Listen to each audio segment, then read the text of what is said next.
Hi friends, compound interest calculate பண்ண first amountக்கான formula நம்ம இப்ப பாப்போம். அதுல இருந்து principal subtract பண்ணிட்டீங்கன்னா உங்களுக்கான compound interest அப்படிங்கிறது கிடைச்சிரும். Annually, when the interest is compounded annually, அப்போ amountக்கான formula என்னன்னா P into 1 plus R divided by 100 the whole power n. இங்க Aங்கிறது amount, Pங்கிறது principal, Rங்கிறது rate of interest, Nங்கிறது number of years. இது annuallyங்கும் போது A equal to P into 1 plus R divided by 100 the whole power n. அதுவே அதை calculate பண்ணுறது half yearlyயாக calculate பண்ணுறாங்க அப்படின்னா நம்ம இந்த R பிளேஸில் 1/2 into Rன்னு போடுவோம். பவரில் என்னுக்கு பதிலாக 2n போடுவோம். ஸோ உங்களுக்கு இதுக்கான ஃபார்முலா என்னென்னா A equal to P into 1 plus R divided by 200 the whole power 2n.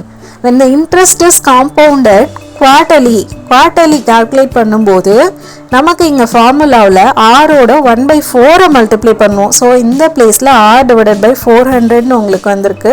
பவரில் என்னோட 4 மல்டிப்ளை பண்ணுவோம். So the whole power 4n. Like பண்ணுங்கள், ஷேர் பண்ணுங்கள், கமெண்ட்டில் உங்கள் ஃபீட்பேக் சொல்லுங்கள். தேங்க்ஸ் ஃபார் வாட்சிங். Keep learning, keep growing. Thank you.